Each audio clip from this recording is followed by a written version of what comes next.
Somalia, officially the Federal Republic of Somalia and formerly known as the Somali Democratic Republic, is a country located in the Horn of Africa. Somalia was an important center for commerce with the rest of the ancient world, and according to most scholars, it is among the most probable locations of the fabled ancient land of Punt. During the Middle Ages, several powerful Somali states and port towns dominated the regional trade. The Mogadishu Sultanate and Ajuran Sultanate both centered around the port town Mogadishu, but also the port towns of Barawe and Merka. In the late 19th century, through a succession of treaties with these kingdoms, the Italian colonial empire gained control of parts of the coast and established the colony of Italian Somaliland. In southern parts of Somalia, the Italians fought a decades-long war, dubbed the Banata Resistance, with the Somalis around the port town of Merka.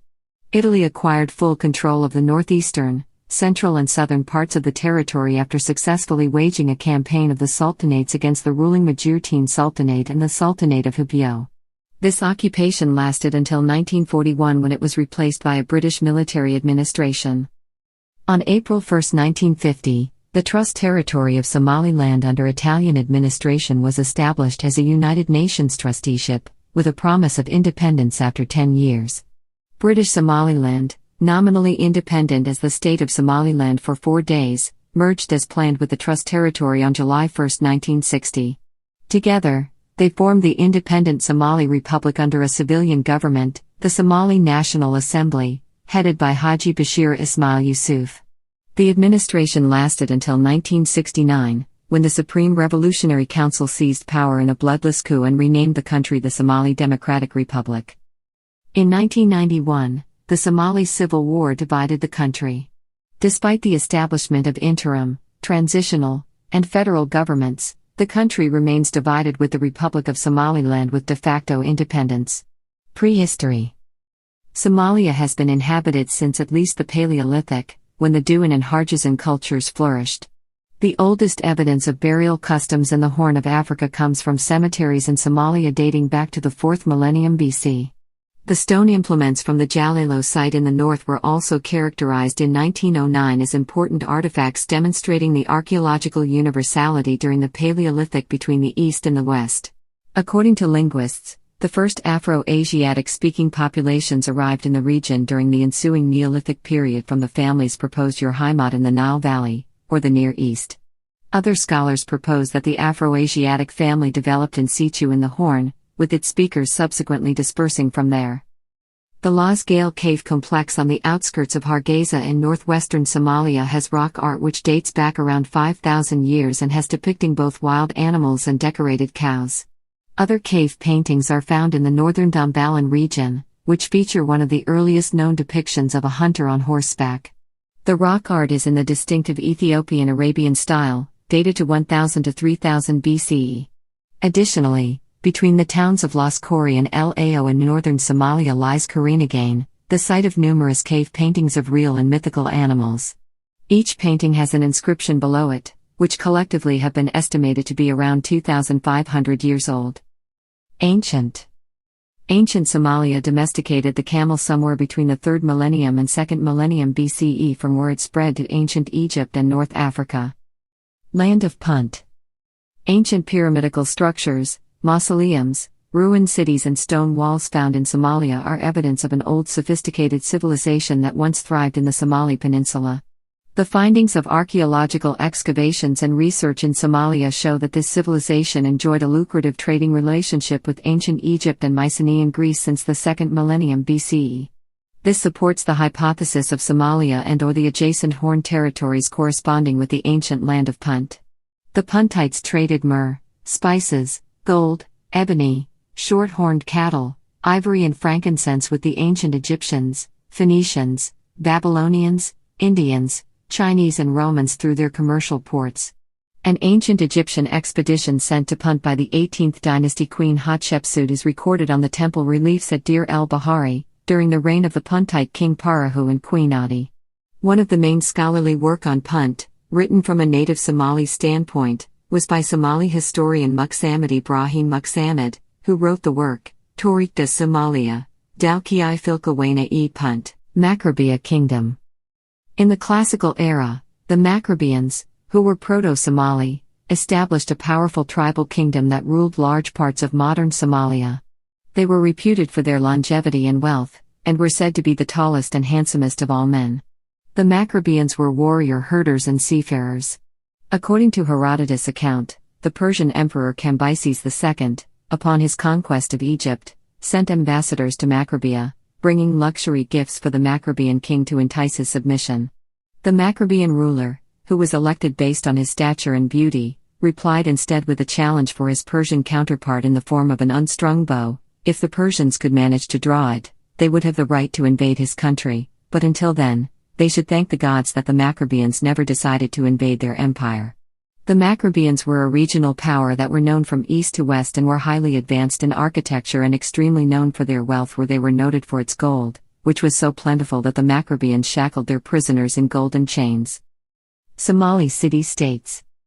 In the classical period, the Somali city-states of Masilon, Opone, Malau, Serapion, Mundus, Essina and Tabi in Somalia developed a lucrative trade network connecting with merchants from Phoenicia, Ptolemaic Egypt, Greece, Parthian Persia, Sheba, Nabatea and the Roman Empire.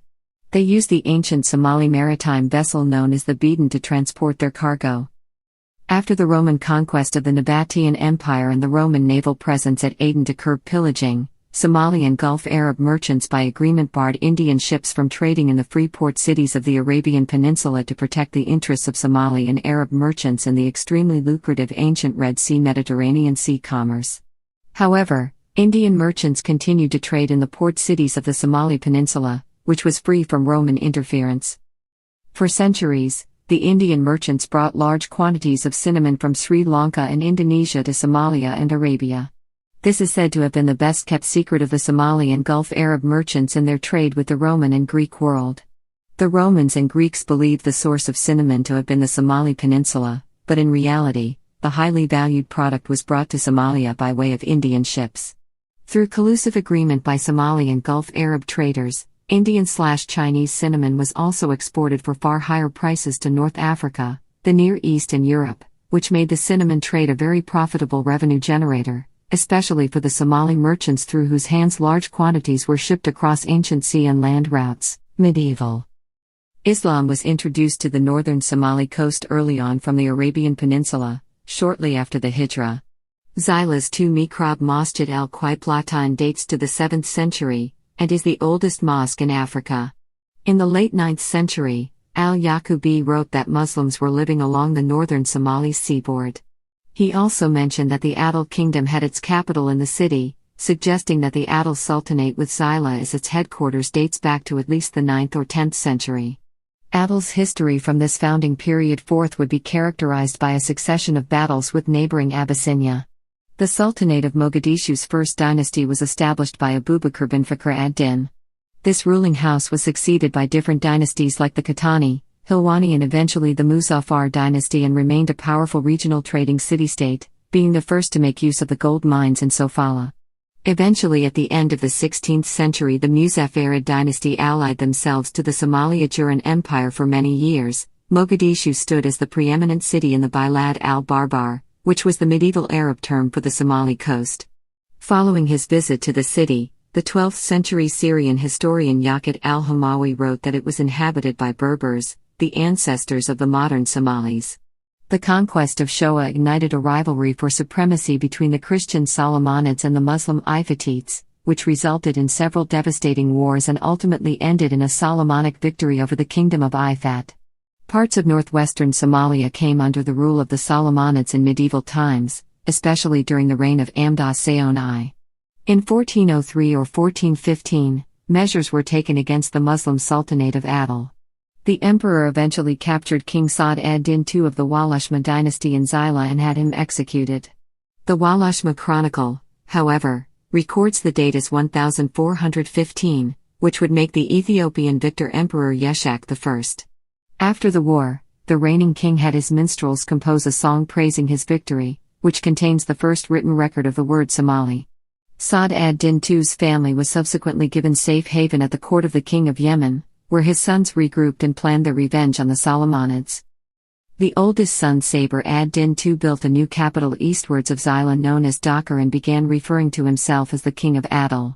He continued the war against the Solomonic Empire. Despite his army's smaller size, he was able to defeat the Solomonids at the battles of Sarjan and Zikar Amhara and consequently pillaged the surrounding areas. Many similar battles were fought between the Adalites and the Solomonids, with both sides achieving victory and suffering defeat, but ultimately Sultan Saber ad-Din II successfully managed to drive the Solomonic army out of Adal territory. He died a natural death and was succeeded by his brother Mansur ad-Din, who invaded the capital and royal seat of the Solomonic Empire and drove Emperor Dawud II to Yedaya, where, according to al-Makhrazi, Sultan Mansur destroyed a Solomonic army and killed the emperor. He then advanced to the mountains of Mocha, where he encountered a 30,000-strong Solomonic army. The Adalite soldiers surrounded their enemies and for 2 months besieged the trapped Solomonic soldiers until a truce was declared in Mansur's favor. Later on in the campaign, the Adalites were struck by a catastrophe when Sultan Mansur and his brother Muhammad were captured in battle by the Solomonids. Mansur was immediately succeeded by the youngest brother of the family, Jamal ad-Din II. Sultan Jamal reorganized the army into a formidable force and defeated the Solomonic armies at Baal, Yedaya, and Jazia. Emperor Yeshak I responded by gathering a large army and invaded the cities of Yedaya and Jazia, but was repulsed by the soldiers of Jamal. Following this success, Jamal organized another successful attack against the Solomonic forces and inflicted heavy casualties in what was reportedly the largest Adalite army ever fielded. As a result, Yeshak was forced to withdraw towards the Blue Nile over the next 5 months, while Jamal ad-Din's forces pursued them and looted much gold on the way, although no engagement ensued. After returning home, Jamal sent his brother Ahmad with the Christian battle expert Harb Josh to successfully attack the province of Doro. Despite his losses, Emperor Yeshak was still able to continue field armies against Jamal. Sultan Jamal continued to advance further into the Abyssinian heartland. However, Jamal, on hearing of Yeshak's plan to send several large armies to attack 3 different areas of Adal, returned to Adal, where he fought the Solomonic forces at Harjai and, according to al-Makhrazi, this is where the Emperor Yeshak died in battle. The young Sultan Jamal ad-Din II at the end of his reign had outperformed his brothers and forefathers in the war arena and became the most successful ruler of Adal to date. Within a few years, however, Jamal was assassinated by either disloyal friends or cousins around 1432 or 1433, and was succeeded by his brother Badli ibn Sa'd ad-Din. Sultan Badli continued the campaigns of his younger brother and began several successful expeditions against the Christian Empire. He recovered the kingdom of Bali and began preparations of a major Adalite offensive into the Ethiopian highlands.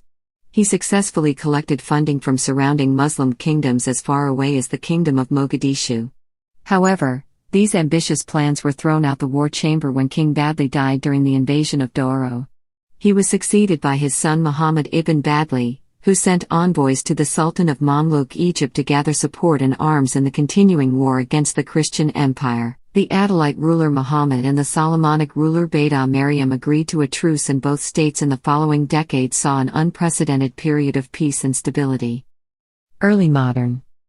Sultan Muhammad was succeeded by his son Shams ad-Din, while Emperor Beda Maryam was succeeded by his son Eskender. During this time, period warfare broke out again between the two states, and Emperor Eskender invaded Dhaka, where he was stopped by a large Adalite army, which destroyed the Solomonic army to such an extent that no further expeditions were carried out for the remainder of Eskender's reign.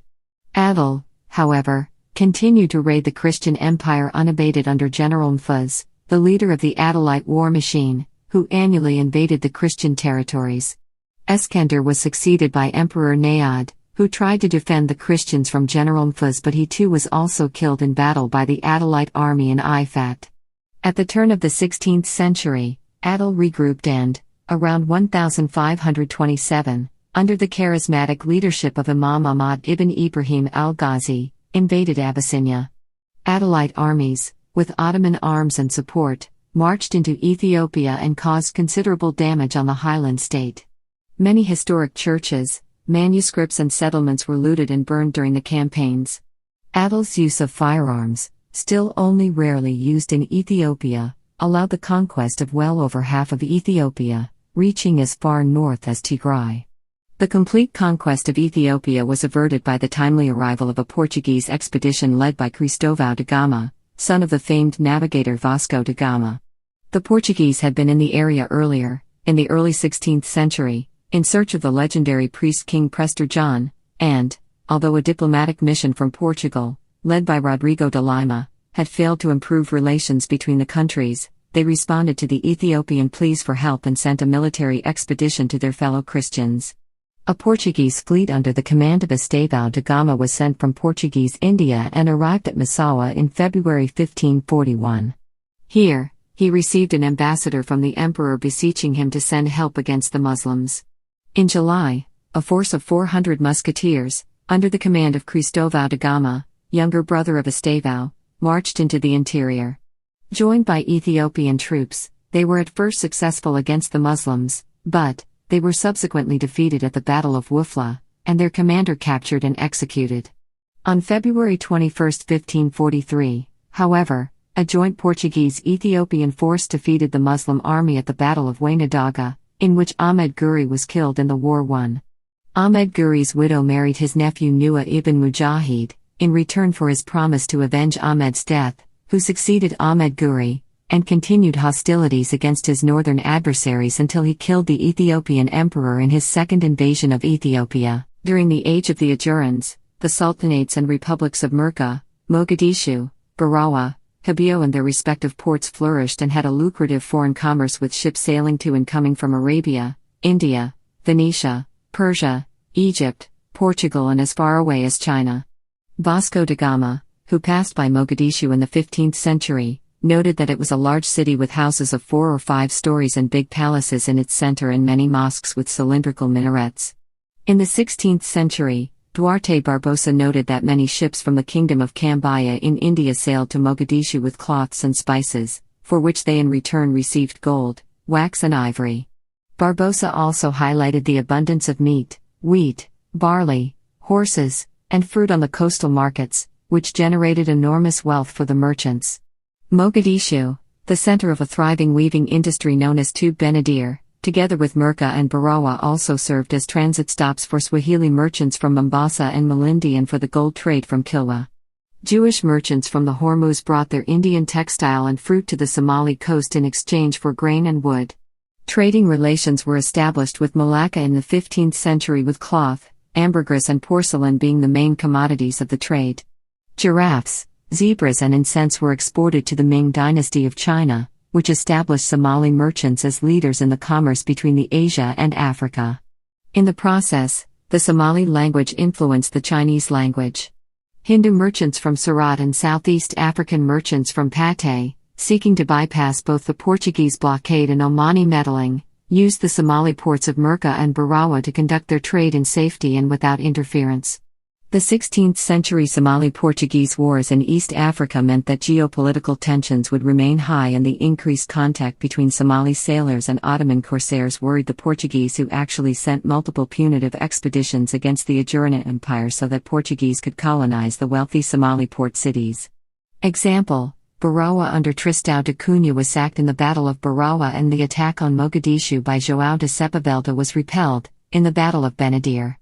Ottoman-Somali cooperation against the Portuguese in the Indian Ocean reached a high point in the 1580s when Ajuran clients of the Somali coastal cities began to sympathize with the Arabs and Swahilis under Portuguese rule and sent an envoy to the Turkish corsair Mir Ali Bey for a joint expedition against the Portuguese. He agreed and was joined by a Somali fleet, which began attacking Portuguese colonies in Southeast Africa. The Somali-Ottoman offensive managed to drive out the Portuguese from several important cities such as Pate, Mombasa, and Kilwa. However, the Portuguese governor sent envoys to India requesting a large Portuguese fleet. This request was answered and it reversed the previous offensive of the Muslims into one of defense. The Portuguese Armada managed to retake most of the lost cities and began punishing their leaders, but they refrained from attacking Mogadishu. Berbera was the most important port in the Horn of Africa between the 18th–19th centuries. For centuries, Berbera had extensive trade relations with several historic ports in the Arabian Peninsula. Additionally, the Somali and Ethiopian interiors were very dependent on Berbera for trade, where most of the goods for export arrived from. During the 1833 trading season, the port town swelled to over 70,000 people, and upwards of 6,000 camels laden with goods arrived from the interior within a single day. Berbera was the main marketplace in the entire Somali seaboard for various goods procured from the interior, such as livestock, coffee, frankincense, myrrh, acacia gum, saffron, feathers, ghee, hide, gold and ivory. According to a trade journal published in 1856, Berbera was described as the freest port in the world, and the most important trading place on the whole Arabian Gulf. The only seaports of importance on this coast are Faila and Berbera. The former is an Arabian colony, dependent of Mocha, but Berbera is independent of any foreign power. It is, without having the name, the freest port in the world, and the most important trading place on the whole Arabian Gulf. From the beginning of November to the end of April, a large fair assembles in Berbera, and caravans of 6,000 camels at a time come from the interior loaded with coffee, gum, ivory, hides, skins, grain, cattle, and sour milk, the substitute of fermented drinks in these regions. Also much cattle is brought there for the Aden market. Historically, the port of Berbera was controlled indigenously between the mercantile Rear Ahmed Nu and Rear Yunus Nu sub-clans of the Habarawal. 19th century. In 1841, Haji Sharmark Ali Saleh, a successful and ambitious Somali merchant, successfully invaded Xyla utilizing cannons and Somali musketeers. He deposed and imprisoned the port town's Arab ruler and succeeded him as the undisputed ruler of Xyla and its dependencies. Sharmark's governorship had an instant effect on the city, as he maneuvered to monopolize as much of the regional trade as possible, with his sights set as far as Harar and the Ogaden. In 1845, Sharmark deployed a few matchlock men to wrest control of neighboring Berbera from that town's then feuding Somali authorities. Sharmark's influence was not limited to the coast, as he had many allies in the interior of the Somali country and even further in Abyssinia. Among his allies were the sultans of Shewa. After the emir of Harar Abu Bakr II ibn Abd al-Munyan arrested one of Sharmark's agents in Harar, there was tension between the two rulers. Sharmark persuaded the son of Sal Selassie, ruler of Shewa, to imprison on his behalf about 300 citizens of Harar then resident in Shewa, for a length of 2 years. Sultan Yusuf Muhammad Ibrahim, the third sultan of the House of Gobroon, started the golden age of the Gobroon dynasty. In 1843, his army came out victorious during the Bardhir Jihad, which restored stability in the region and revitalized the East African ivory trade. He also received presents and had cordial relations with the rulers of neighboring and distant kingdoms such as the Omani, Wichland and Yemeni sultans. Sultan Ibrahim's son Ahmed Yusuf succeeded him and was one of the most important figures in 19th century East Africa. He managed to gather 20,000 Somali troops, invaded and captured the island of Zanzibar, defeating the enemy troops and freeing the Bantu slaves. Through his military dominance, Sultan Yusuf managed to exact tribute from the Omani king in the coastal town of Lamu. In northern and southern Somalia, the Jarad dynasty conducted trade with Yemen and Persia and competed with the merchants of the Bahri dynasty. The Jarads and the Bahri sultans built impressive palaces, castles and fortresses and had close relations with many different empires in the Near East. In the late 19th century, after the Berlin Conference, European powers began the scramble for Africa. This would spark the dervish movement, which existed for 25 years, from 1895 until 1920. It had a Darawish sultan, named Zairigar, an emir, named Sayyid Muhammad, and a government called the Harun. Likewise in the south, Sheikh Abikar Gawfal to start a resistance around Murka called the Banata resistance. Both the Banata resistance and dervish movement sparked the beginning one of the longest anti-colonial struggles on the continent. Darawish. A legal court, Darawish Tariqa, was established in the year 1895, and according to Douglas Jardine, was primarily engaged in settling legal disputes.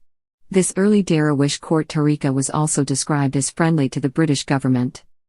He settled disputes among the tribes in his vicinity, prevented them from raiding each other, and was regarded by the local government as being on the side of law and order. From time to time he corresponded with the vice-consul at Berbera about tribal matters, and occasionally he would send down as prisoners to the vice-consular court Somalis who had been guilty of criminal offenses in the interior. Thus, he acquired very considerable influence over the tribesmen by adjusting their grievances and ensuring that his decisions were put into effect. Douglas Jardine.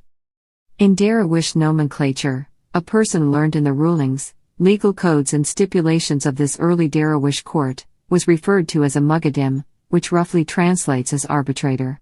The Darawish also had several other important figures such as the Darawish Sultan Dirigar, the Emir Sayyid Muhammad, Darawish Prime Ministers Qabas Usain and Zashi Sunni Fuyan, Adan Ali Guri, the commander of the second largest battalion called Golayan, or Abdi Nua Hadik, the commander of Darawish cavalry Duke Sato. The British newspaper Chester Courant, rehashing on British intelligence reports, stated that the early Darawish community existed as early as 1895 as a court of appeal community among the Dulbahant and a legal court tariqa. After his return from Mecca in 1895, he retired to Kab Fardad, his place of residence and a village inhabited by mullahs in the Dulbahanta country, tribes electing to regard him as a court of appeal and in their tribal disputes, he strove to put down raiding. Chester Courant.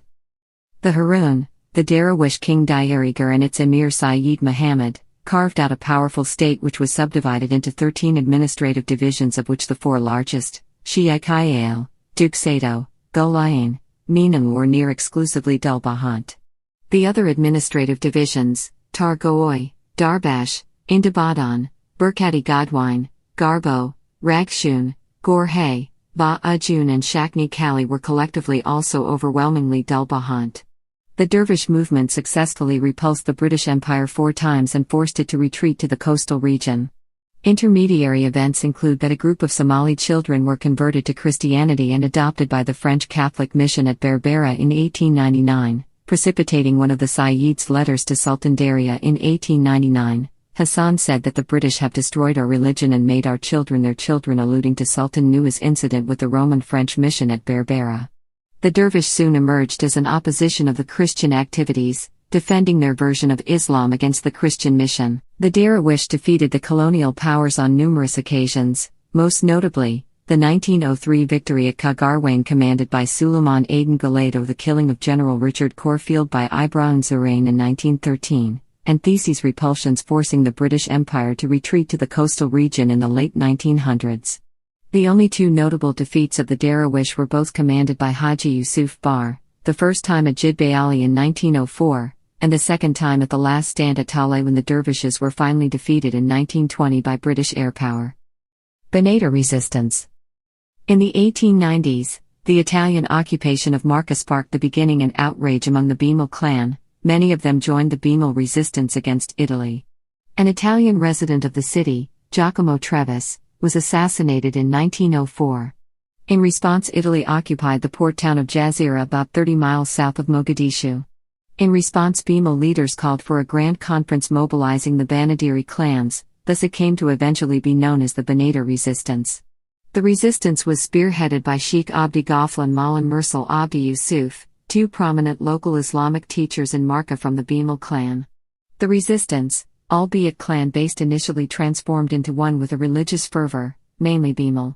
He repulsed the British in 4 expeditions and had favorable diplomatic relations with the Central Powers of the Ottoman and German empires. 20th century. In 1920, the Dervish movement collapsed after intensive British aerial bombardments, and Dervish territories were subsequently turned into a protectorate. The dawn of fascism in the early 1920s heralded a change of strategy for Italy, as the northeastern sultanates were soon to be forced within the boundaries of La Grande Somalia according to the plan of Fascist Italy. With the arrival of Governor Cesare Maria de Vecchi on December 15, 1923, things began to change for that part of Somaliland. Italy had access to these areas under the successive protection treaties, but not direct rule. The fascist government had direct rule only over the Benadir territory given the defeat of the Dervish movement in the early 1920s and the rise of fascism in Europe. On July 10, 1925, Mussolini gave the green light to De Vecchi to start the takeover of the northeastern sultanates. Everything was to be changed and the treaties abrogated. Governor De Vecchi's first plan was to disarm the sultanates. But, before the plan could be carried out, there had to be sufficient Italian troops in both sultanates. To make the enforcement of his plan more viable, he began to reconstitute the old Somali police corps, the Corpus Apti, as a colonial force. In preparation for the invasion plan of the sultanates, the Alula commissioner, E. Coronero received orders in April 1924 to carry out a reconnaissance on the territories targeted for invasion. In spite of the 40-year Italian relationship with the Sultanates, Italy did not have adequate knowledge of the geography. During this time, the Stefanini-Piccioni Geological Survey was scheduled to take place, so it was a good opportunity for the expedition of Coronero to join with this. Coronero's survey concluded that the Isman Sultanate depended on sea traffic, therefore, if this were blocked, any resistance that could be mounted after the invasion of the Sultanate would be minimal. As the first stage of the invasion plan, Governor De Vecchi ordered the two sultanates to disarm. The reaction of both sultanates was to object, as they felt the policy was in breach of the protectorate agreements. The pressure engendered by the new development forced the two rival sultanates to settle their differences over possession of Nugal, and form a united front against their common enemy. The Sultanate of Hibyo was different from that of the Majeerteen in terms of its geography and the pattern of the territory. It was founded by Yusuf Ali Kenadid in the middle of the 19th century in central Somalia. Its jurisdiction stretched from Sealdhir through to Dusamareb in the southwest, from Galadi to Galkayo in the west, from Jaraban to Garad in the northeast, and the Indian Ocean in the east. By 1st of October, De Vecchi's plan was to go into action. The operation to invade Hibyo started in October 1925. Columns of the new Zapti began to move towards the Sultanate. Hibyo, Sealbuer, Galkayo, and the territory between were completely overrun within a month. Hibyo was transformed from a sultanate into an administrative region. Sultan Yusuf Ali surrendered. Nevertheless, soon suspicions were aroused as Tribulzio, the Hibyo commissioner, reported movement of armed men towards the borders of the Sultanate before the takeover and after. Before the Italians could concentrate on the Majeerteen, they were diverted by new setbacks. On 9 November, the Italian fear was realized when a mutiny, led by one of the military chiefs of Sultan Ali Yusuf, Omar Samatar, recaptured El Bar. Soon the rebellion expanded to the local population. The region went into revolt as El Dera also came under the control of Omar Samatar. The Italian forces tried to recapture El Bar, but they were repulsed. On 15 November, the Italians retreated to Budbud, and on the way they were ambushed and suffered heavy casualties. While a third attempt was in the last stages of preparation, the operations commander, Lieutenant Colonel Splendorelli, was ambushed between Budbud and Bula Barde. He and some of his staff were killed. As a consequence of the death of the commander of the operations and the effect of two failed operations intended to overcome the El Bar mutiny, the spirit of Italian troops began to wane. The governor took the situation seriously and, to prevent any more failure, he requested 2 battalions from Eritrea to reinforce his troops, and assumed lead of the operations. Meanwhile, the rebellion was gaining sympathy across the country, and as far afield as western Somalia. The fascist government was surprised by the setback in Hibyo. The whole policy of conquest was collapsing under its nose. The El Bar episode drastically changed the strategy of Italy as it revived memories of the Adwa fiasco when Italy had been defeated by Abyssinia. Furthermore, in the colonial ministry in Rome, senior officials distrusted the governor's ability to deal with the matter. Rome instructed De Vecchi that he was to receive the reinforcement from Eritrea, but that the commander of the 2 battalions was to temporarily assume the military command of the operations, and De Vecchi was to stay in Mogadishu and confine himself to other colonial matters. In the case of any military development, the military commander was to report directly to the chief of staff in Rome. While the situation remained perplexing, De Vecchi moved the deposed sultan to Mogadishu. Fascist Italy was poised to reconquer the sultanate by whatever means. To maneuver the situation within Hibyo, they even contemplated the idea of reinstating Ali Yusuf. However, the idea was dropped after they became pessimistic about the results. To undermine the resistance, however, and before the Eritrean reinforcement could arrive, De Vecchi began to instill distrust among the local people by buying the loyalty of some of them. In fact, these tactics had better results than the military campaign had, and the resistance began gradually to wear down. Given the anarchy that would follow, the new policy was a success. On the military front, Italian troops finally overran El Bar on December 26, 1925, and the forces of Omar Samatar were compelled to retreat to western Somaliland. By neutralizing Hibyo, the fascists could concentrate on the Majeerteen. In early October 1924, E. Coronero, the new Alula commissioner, presented Bokar Osman Mahamoud with an ultimatum to disarm and surrender. Meanwhile, Italian troops began to pour into the Sultanate in anticipation of this operation. While landing at Hafouin and Alula, the Sultanate's troops opened fire on them. Fierce fighting ensued, and to avoid escalating the conflict and to press the fascist government to revoke their policy, Bokar Osman tried to open a dialogue. However, he failed, and again fighting broke out between the two parties. Following this disturbance, on 7 October, the governor instructed Coronero to order the Sultan to surrender. To intimidate the people, he ordered the seizure of all merchant boats in the Alula area. At Hafouin, Aramondi bombarded and destroyed all the boats in the area. On 13 October, Coronero was to meet Bokar Osman at Bargal to press for his surrender. Under siege already, Bokar Osman was playing for time.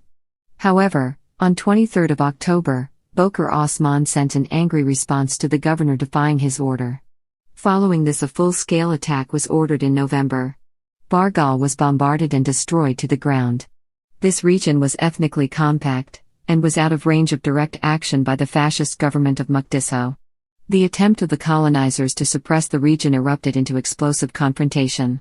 The Italians were meeting fierce resistance on many fronts. In December 1925, led by the charismatic leader Hersi Bokar, son of Bokar Osman, the Sultanate forces drove the Italians out of Herdia and Hafouin, two strategic coastal towns. Another contingent attacked and destroyed an Italian communications center at Cape Guardafui, at the tip of the Horn. In retaliation, the Bernica and other warships were called on to bombard all main coastal towns of the Majeerteen. After a violent confrontation, Italian forces captured Ale, which until then had remained in the hands of Hersi Bokar. In response to the unyielding situation, Italy called for reinforcements from their other colonies, notably Eritrea. With their arrival at the closing of 1926, the Italians began to move into the interior, where they had not been able to venture since their first seizure of the coastal towns. Their attempt to capture Daror Valley was resisted, and ended in failure. De Vecchi had to reassess his plans as he was being humiliated on many fronts. After 1 year of exerting full force, he could not yet manage to gain a result over the Sultanate. In spite of the fact that the Italian navy sealed the Sultanate's main coastal entrance, they could not succeed in stopping them from receiving arms and ammunition through it. It was only early 1927 when they finally succeeded in shutting the northern coast of the Sultanate, thus cutting arms and ammunition supplies for the Majeerteen.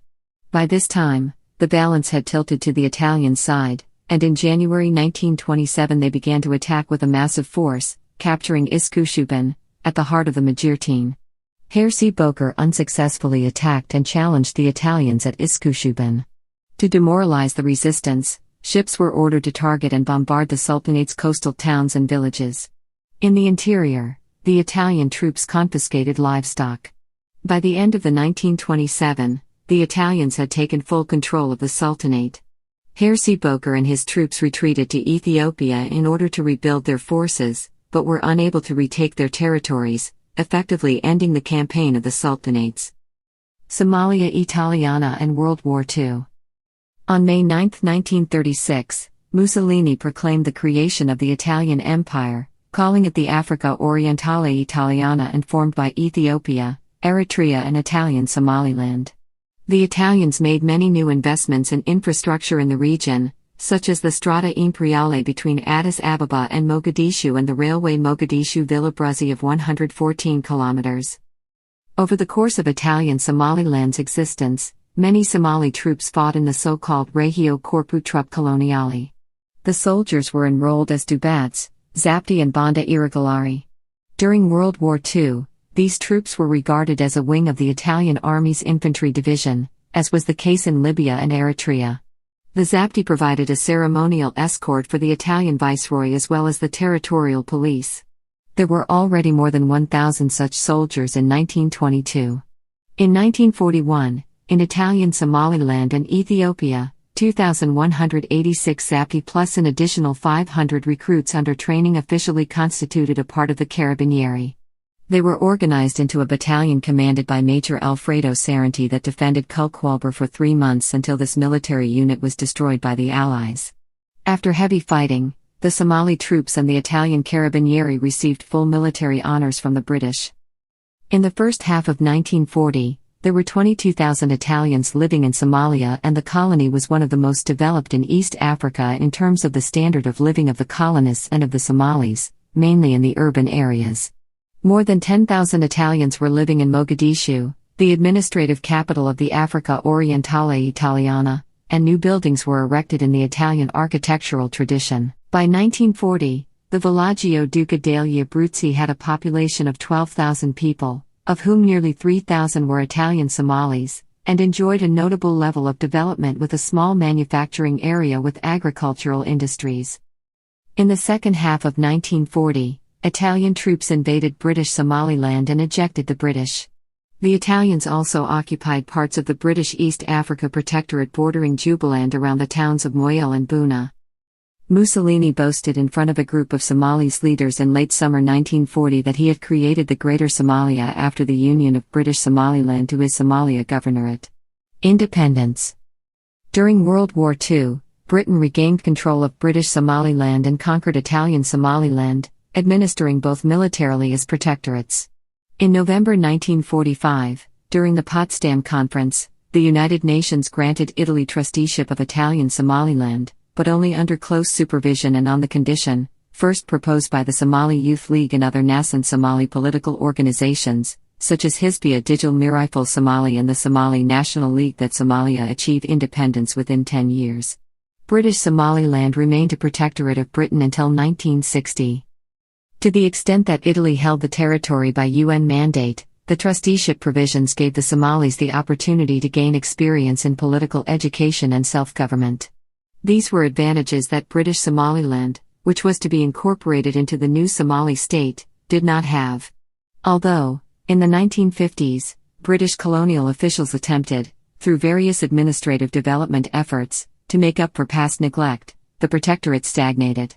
The disparity between the two territories in economic development and political experience would cause serious difficulties when it came time to integrate the two parts. Britain included the proviso that the Somali nomads would retain their autonomy, but Ethiopia immediately claimed sovereignty over them. This prompted an unsuccessful bid by Britain in 1956 to buy back the Somali lands it had turned over.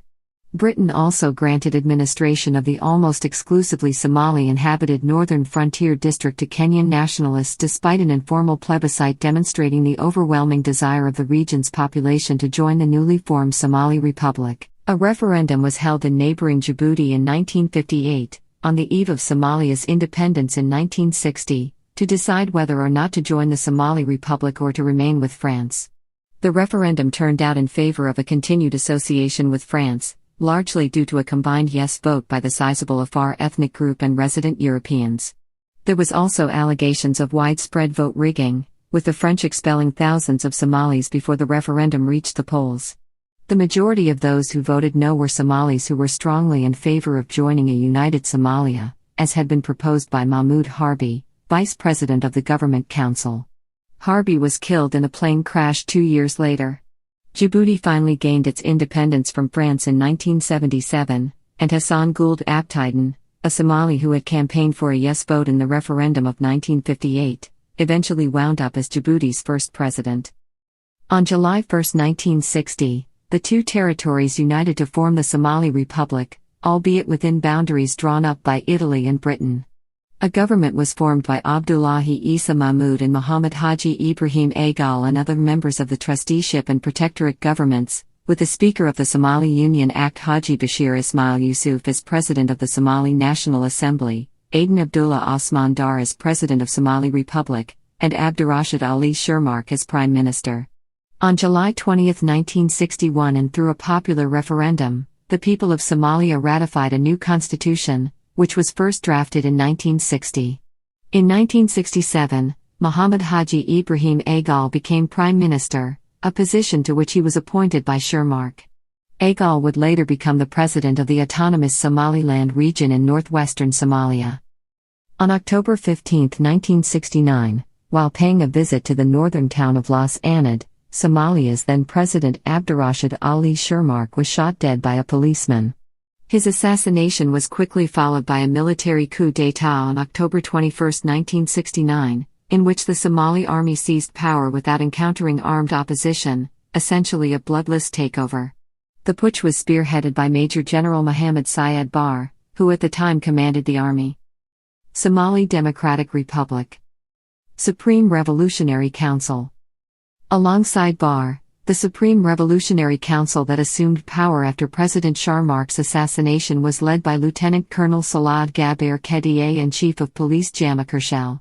Khediye officially held the title of Father of the Revolution, and Barre shortly afterwards became the head of the SRC.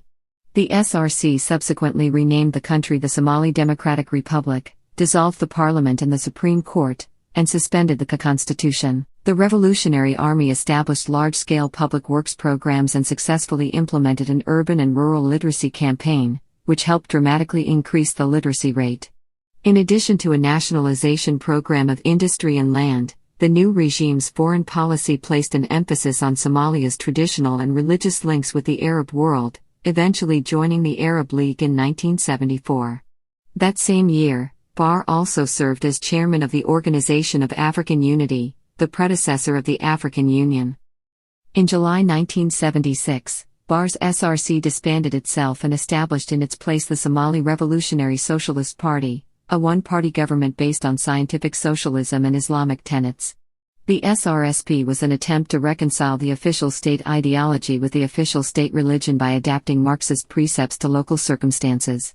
Emphasis was placed on the Muslim principles of social progress, equality and justice, which the government argued formed the core of scientific socialism, and its own accent on self-sufficiency, public participation and popular control, as well as direct ownership of the means of production. While the SRSP encouraged private investment on a limited scale, the administration's overall direction was essentially communist. Ogaden War. In July 1977, the Ogaden War broke out after Barre's government sought to incorporate the predominantly Somali-inhabited Ogaden region of Ethiopia into a pan-Somali Greater Somalia.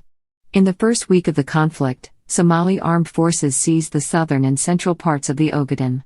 The units in the Goti front were led by Colonel Abdullahi Ahmed Iro. For most of the war, the Somali army scored continuous victories on the Ethiopian army, following it as far as Sidamo. By September 1977, Somalia controlled 90% of the Ogaden and captured strategic cities such as Jijiga and put heavy pressure on Dire Dawa, threatening the train route from the latter city to Djibouti. After the siege of Harar, a massive unprecedented Soviet intervention consisting of 20,000 Cuban forces and several thousand Soviet experts came to the aid of Ethiopia's communist Derg regime. By 1978, the Somali troops were ultimately pushed out of the Ogaden. This shift in support by the Soviet Union motivated the Barre government to seek allies elsewhere. It eventually settled on the Soviets' Cold War arch-rival, the United States, which had been courting the Somali government for some time. All in all, Somalia's initial friendship with the Soviet Union and later partnership with the United States enabled it to build the largest army in Africa. Isaac Genocide. Isaac Genocide was the systematic, state-sponsored massacre of Isaac civilians between 1987 and 1989 by the Somali Democratic Republic under the dictatorship of Syed Barre. The number of civilian deaths in this massacre is estimated to be between 50,000 and 100,000 according to various sources, whilst local reports estimate the total civilian deaths to be upwards of 200,000 Isaac civilians. This genocide also included the leveling and complete destruction of the second and third largest cities in Somalia, Hargeisa and Barrow respectively, and had caused up to 500,000 Somalis to flee their land and cross the border to Hartashik in Ethiopia as refugees, in what was described as one of the fastest and largest forced movements of people recorded in Africa, and resulted in the creation of the world's largest refugee camp then, with another 400,000 being displaced. The scale of destruction led to Hargeisa being known as the Dresden of Africa. The killings happened during the Somali Civil War and have been referred to as a forgotten genocide. Rebellion. A new constitution was promulgated in 1979 under which elections for a People's Assembly were held. However, Barre's Somali Revolutionary Socialist Party Politburo continued to rule. In October 1980, the SRSP was disbanded, and the Supreme Revolutionary Council was re-established in its place. In May 1986, President Barre suffered serious injuries in a life-threatening automobile accident near Mogadishu, when the car that was transporting him smashed into the back of a bus during a heavy rainstorm. He was treated in a hospital in Saudi Arabia for head injuries, broken ribs and shock over a period of a month. Lieutenant General Muhammad Ali Samatar, then vice president, subsequently served as de facto head of state for the next several months. Although Barr managed to recover enough to present himself as the sole presidential candidate for re-election over a term of 7 years on December 23, 1986, his poor health and advanced age led to speculation about who would succeed him in power. Possible contenders included his son-in-law General Ahmed Suleiman Abdeel, who was at the time the Minister of the Interior, in addition to Barr's vice president Lieutenant General Samatar. By that time, Barr's government had become increasingly unpopular. Many Somalis had become disillusioned with life under military dictatorship. The regime was weakened further in the 1980s as the Cold War drew to a close and Somalia's strategic importance was diminished. The government became increasingly totalitarian, and resistance movements, encouraged by Ethiopia, sprang up across the country, eventually leading to the Somali Civil War. Among the militia groups were the Somali Salvation Democratic Front, United Somali Congress, Somali National Movement and the Somali Patriotic Movement, together with the non-violent political oppositions of the Somali Democratic Movement, the Somali Democratic Alliance and the Somali Manifesto Group. Somali Civil War. With the political situation deteriorating, Barr's long-standing government in 1991 eventually collapsed under the pressure. The National Army disbanded shortly afterwards. United Nations Security Council Resolution 794 was unanimously passed on December 3, 1992, which approved a coalition of United Nations peacekeepers led by the United States. Forming the Unified Task Force, the force was tasked with assuring security until humanitarian efforts aimed at stabilizing the situation were transferred to the UN. Landing in 1993, the UN peacekeeping coalition started the 2-year United Nations operation in Somalia II, primarily in the south, to provide humanitarian relief. Some militias that had seized power after the oust of Barr regimes interpreted the UN troops' presence as a threat to their hegemony. Consequently, several gun battles took place in Mogadishu between local gunmen and peacekeepers. Among these was the Battle of Mogadishu, an unsuccessful attempt by U.S. troops to apprehend faction leader Mohammed Farah Aidid. The UN soldiers eventually withdrew altogether from the country on March 3, 1995, having incurred more significant casualties. Decentralization. Following the outbreak of the Civil War and the ensuing collapse of the central government, Somalia's residents reverted to local forms of conflict resolution, either secular, traditional or Islamic law, with a provision for appeal of all sentences. The legal structure in Somalia is thus divided along 3 lines: civil law, religious law and customary law. Civil law. While Somalia's formal judicial system was largely destroyed after the fall of the Syed Barre regime, it was later gradually rebuilt and administered under different regional governments, such as the autonomous Puntland and Somaliland macro regions. In the case of the later transitional federal government, a new interim judicial structure was formed through various international conferences. Despite some significant political differences between them, all of these administrations share similar legal structures, much of which are predicated on the judicial systems of previous Somali administrations. These similarities in civil law include a charter which affirms the primacy of Muslim Sharia or religious law, although in practice Sharia is applied mainly to matters such as marriage, divorce, inheritance, and civil issues. The charter guarantees respect for universal standards of human rights to all subjects of the law.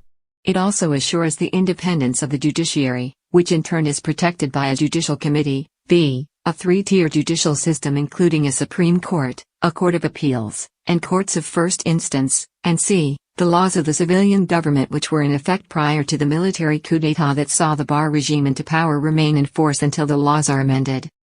Sharia. Islamic Sharia has traditionally played a significant part in Somali society. In theory, it has served as the basis for all national legislation in every Somali constitution. In practice, however, it only applied to common civil cases such as marriage, divorce, inheritance and family matters. This changed after the start of the Civil War, when a number of new Sharia courts began to spring up in many different cities and towns across the country. These new Sharia courts serve 3 functions, namely, to pass rulings in both criminal and civil cases, to organize a militia capable of arresting criminals, and to keep convicted prisoners incarcerated. The Sharia courts, though structured along simple lines, feature a conventional hierarchy of a chairman, vice chairman, and 4 judges. A police force that reports to the court enforces the judge's rulings, but also helps settle community disputes and apprehend suspected criminals. In addition, the courts manage detention centers where criminals are kept. An independent finance committee is also assigned the task of collecting and managing tax revenue levied on regional merchants by the local authorities. Zir. Somalis have for centuries practiced a form of customary law, called zir. Zir is a polycentric legal system where there is no monopolistic institution or agent that determines what the law should be or how it should be interpreted. The Zir legal system is assumed to have developed exclusively in the Horn of Africa since approximately the 7th century. There is no evidence that it developed elsewhere or was greatly influenced by any foreign legal system. Its legal terminology is practically devoid of loan words from foreign languages, suggesting that it is truly indigenous. The Zir legal system also requires a certain amount of specialization of different functions within the legal framework. Thus, one can find Odeal, Zirbogial, Gurchial, Garksial, Markadial, and Warm to enforce the law. Zir is defined by a few fundamental tenets that are immutable and which closely approximate the principle of jus cogens in international law. These precepts include a. Payment of blood money for libel, theft, physical harm, rape and death, as well as supplying assistance to relatives. B. Assuring good inter-clan relations by treating women justly, negotiating with peace emissaries in good faith, and sparing the lives of socially protected groups ber magado. C. Family obligations such as the payment of dowry, and sanctions for eloping. D. Rules pertaining to the management of resources such as the use of pasture land, water, and other natural resources. E. Providing financial support to married female relatives and newlyweds. F. Donating livestock and other assets to the poor. Recent history. Transitional national government. In 2000, Abdulqasim Salad Hassan was selected as the president of the nation's new transitional national government, an interim administration formed to guide Somalia to its third permanent republican government. On October 10, 2004, in a session held by the Transitional Federal Parliament, Abdullahi Yusuf Ahmed was elected as president of the succeeding Transitional Federal Government, an interim federal administrative body that he had helped establish earlier in the year. He received 189 votes from the TFG Parliament, while the closest contender, erstwhile Somali ambassador to Washington Abdullahi Ahmed Adu, got 79 votes in the third round of voting. The then incumbent president of Somalia, Abdulqasim Salad Hassan, peacefully withdrew his candidature. Ahmed was sworn in a few days later on October 14, 2004. Transitional federal institutions.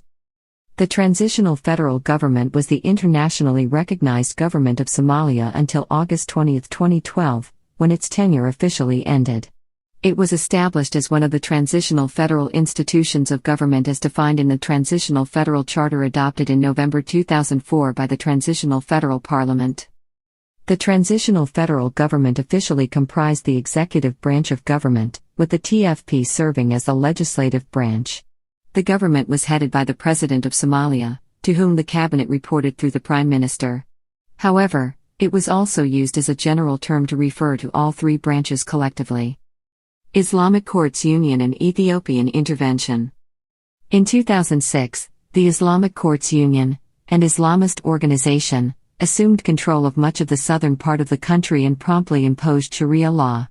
The transitional federal government sought to re-establish its authority, and, with the assistance of Ethiopian troops, African Union peacekeepers and air support by the United States, managed to drive out the rival ICU and solidify its rule. On January 8, 2007, as the Battle of Ras Kamboni raged, TFG President and founder Abdullahi Yusuf Ahmed, a former colonel in the Somali army and decorated war hero, entered Mogadishu for the first time since being elected to office. The government then relocated to Villa Somalia in the capital from its interim location in Baidoa. This marked the first time since the fall of the Syed Barre regime in 1991 that the federal government controlled most of the country. Following this defeat, the Islamic Courts Union splintered into several different factions. Some of the more radical elements, including al-Shabaab, regrouped to continue their insurgency against the TFG and oppose the Ethiopian military's presence in Somalia. Throughout 2007 and 2008, al-Shabaab scored military victories, seizing control of key towns and ports in both central and southern Somalia. At the end of 2008, the group had captured Baidoa but not Mogadishu. By January 2009, al-Shabaab and other militias had managed to force the Ethiopian troops to retreat, leaving behind an under-equipped African Union peacekeeping force to assist the transitional federal government's troops. Due to a lack of funding and human resources, an arms embargo that made it difficult to re-establish a national security force, and general indifference on the part of the international community, President Yusuf found himself obliged to deploy thousands of troops from Puntland to Mogadishu to sustain the battle against insurgent elements in the southern part of the country. Financial support for this effort was provided by the autonomous region's government. This left little revenue for Puntland's own security forces and civil service employees, leaving the territory vulnerable to piracy and terrorist attacks. On December 29, 2008, Abdullahi Yusuf Ahmed announced before a united parliament in Baidoa his resignation as president of Somalia. In his speech, which was broadcast on national radio, Yusuf expressed regret at failing to end the country's 17-year conflict as his government had mandated to do. He also blamed the international community for its failure to support the government, and said that the Speaker of Parliament would succeed him in office per the charter of the transitional federal government. Coalition government. Between 31 and 9 May-June 2008, representatives of Somalia's federal government and the Moderate Alliance for the Re-Liberation of Somalia group of Islamist rebels participated in peace talks in Djibouti brokered by the former United Nations Special Envoy to Somalia, Ahmadu Ould Abdallah. The conference ended with a signed agreement calling for the withdrawal of Ethiopian troops in exchange for the cessation of armed confrontation. Parliament was subsequently expanded to 550 seats to accommodate ARS members, which then elected Sheikh Sharif Sheikh Ahmed, the former ARS chairman, to office. President Sharif shortly afterwards appointed Omar Abdirashid Ali Sharmark, the son of the assassinated former President Abdirashid Ali Sharmark, as the nation's new prime minister.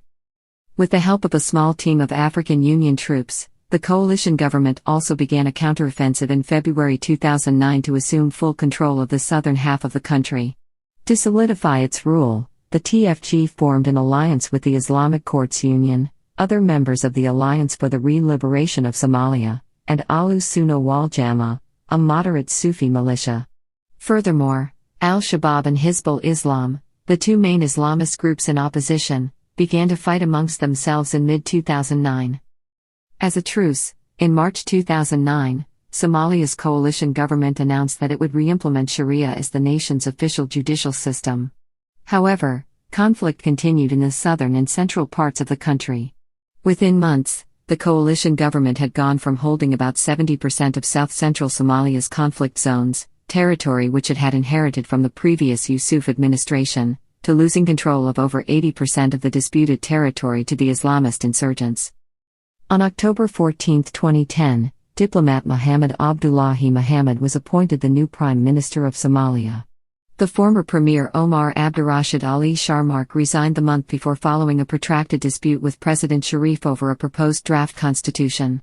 Per the transitional federal government's charter, Prime Minister Mohammed named a new cabinet on November 12, 2010, which has been lauded by the international community. As had been expected, the allotted ministerial positions were significantly reduced in numbers, with only 18 administrative posts unveiled versus the previous government's bloated 39 portfolios. Only 2 ministers from the previous cabinet were reappointed. Hussein Abdi Halain, the former Minister of Finance and a well-regarded figure in the international community, was put in charge of a consolidated Ministry of Finance and Treasury, and Dr. Mahmoud Abdi Ibrahim was reassigned to the Ministry of Commerce and Industry. Ahlu-Sunnah wal Jamaa, a moderate Sufi group and an important military ally of the TFG, was also accorded the key interior and labor ministries. The remaining ministerial positions were largely assigned to technocrats new to the Somali political arena. In its first 50 days in office, Prime Minister Mohammed's new administration completed its first monthly payment of stipends to government soldiers, and initiated the implementation of a full biometric register for the security forces within a window of 4 months.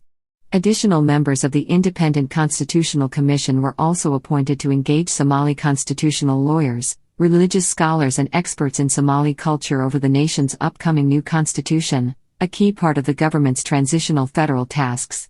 In addition, high-level federal delegations were dispatched to diffuse clan-related tensions in several regions. According to the Prime Minister of Somalia, to improve transparency, cabinet ministers fully disclosed their assets and signed a code of ethics. An anti-corruption commission with the power to carry out formal investigations and to review government decisions and protocols was also established so as to more closely monitor all activities by public officials. Furthermore, unnecessary trips abroad by members of government were prohibited, and all travel by ministers now require the Premier's consent. A budget outlining 2011's federal expenditures was also put before and approved by members of Parliament, with the payment of civil service employees prioritized. In addition, a full audit of government property and vehicles is being put into place. On the war front, the new government and its AMISOM allies also managed to secure control of 60% of Mogadishu, where 80% of the capital's population now lives. According to the African Union and Prime Minister Mohamed, with increasing troop strength, the pace of territorial gains is expected to greatly accelerate. On June 19, 2011, Mohamed Abdullahi Mohamed resigned from his position as Prime Minister of Somalia. Part of the controversial Kampala Accords conditions, the agreement would also see the mandates of the President, the Parliament Speaker and deputies extended until August 2012, after which point new elections are to be organized. Abdiweli Mohamed Ali, Mohamed's former Minister of Planning and International Cooperation, was later named permanent Prime Minister.